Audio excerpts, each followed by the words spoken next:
আসসালামু আলাইকুম এভরিওয়ান, সবাই কেমন আছেন? আশা করি ভালো আছেন। বন্যার রান্নাঘরে আপনাদের স্বাগতম। আজকে আপনাদের মাঝে নিয়ে এসেছি ভিন্ন ধরনের চিকেন রেসিপি নিয়ে। আজকে আপনাদের দেখাবো বাটারফ্লাই চিকেন। তো এখানে হাড়-ছাড়া মুরগির মাংস নিয়ে নিতে হবে। এটাকে আমি খুব ভালো করে লেবু দিয়ে ধুয়ে নিয়েছি।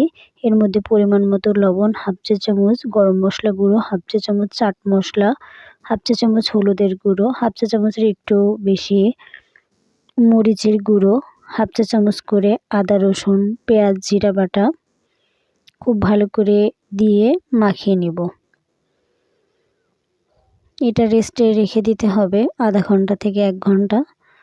আধা ঘন্টা পরে দেখুন ফিরে এসেছি। আবার ভালো করে একটু মিশিয়ে নিয়ে এর মধ্যে 3 টেবিল চামচ পরিমাণ কর্নফ্লাওয়ার অ্যাড করে মাখিয়ে নেব।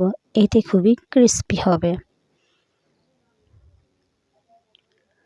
এখানে আলুটা এভাবে করে কেটে নিয়েছি। এভাবে কেটে নেওয়ার চেষ্টা করবেন, আর মাংসের টুকরোটাও ঠিক আলু যতটুকু সেই অনুযায়ী কেটে নিতে হবে। এখানে 2 টেবিল চামচ পরিমাণ কর্নফ্লাওয়ার দিয়ে পানিতে খুব ভালো করে গুলিয়ে নিব। আর এই আলু কর্নফ্লাওয়ারে ডুবিয়ে তারপর চিকেন দিয়ে আটকে নিলে খুবই ক্রিস্পি হবে এবং খেতে খুবই ভালো লাগবে আলুটা। তো এভাবে একটা মাংসের টুকরো আলুর মাঝামাঝি দিয়ে টুথপিক দিয়ে গেঁথে দেব। আর টুথপিকটা আমি 1 মিনিট পানিতে ডুবিয়ে রেখেছিলাম। এভাবে করে সবগুলো বানিয়ে নেব। আর এই মাঝে মাংসটা দেওয়ার পরে দেখুন কত সুন্দর দেখাচ্ছে, আর এই জন্য এর নাম রেখেছি বাটারফ্লাই। তো সবগুলো এভাবে করে তৈরি করে নিব।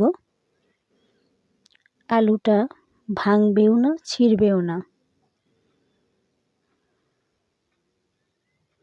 তো সবগুলো তৈরি করে নিয়েছি। দেখতেই অসাধারণ লাগছে।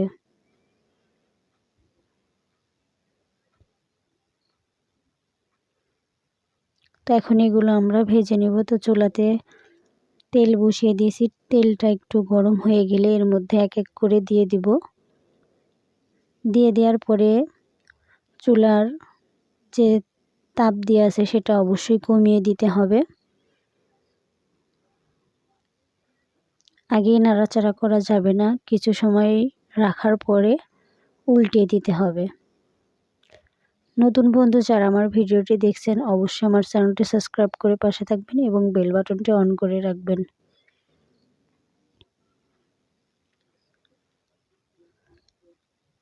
এভাবে করে একটু উপরে তেল দিয়ে দিব।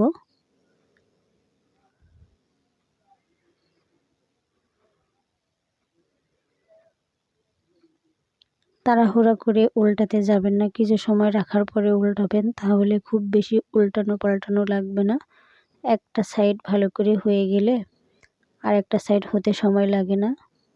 তো দেখুন এভাবে উল্টে দিব।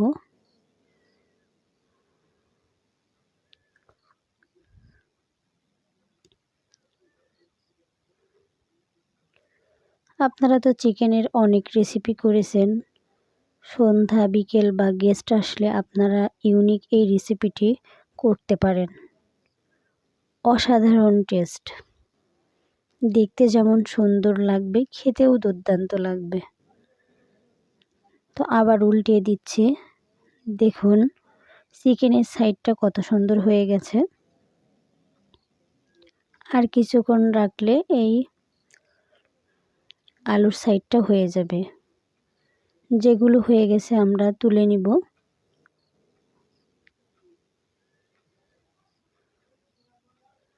এভাবে করে সবগুলো খুব ভালো করে ভেজে নিতে হবে।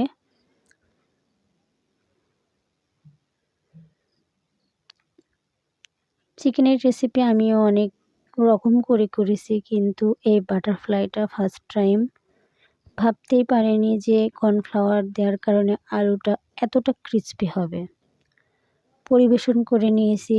তো আমার এই চিকেন বাটারফ্লাই রেসিপি আপনাদের কাছে আজকে কেমন লাগলো অবশ্যই জানাবেন। আপনারাও মাঝে মাঝে এমন ইউনিক রেসিপি বাসায় ট্রাই করার চেষ্টা করবেন। টমেটো সসের সঙ্গে তো সেই টেস্ট লেগেছে, আপনারা একবার ট্রাই করলেই বুঝতে পারবেন। সবাই ভালো থাকবেন, সুস্থ থাকবেন। নতুন কোনো ভিডিও নিয়ে আবার আপনাদের মাঝে চলে আসব।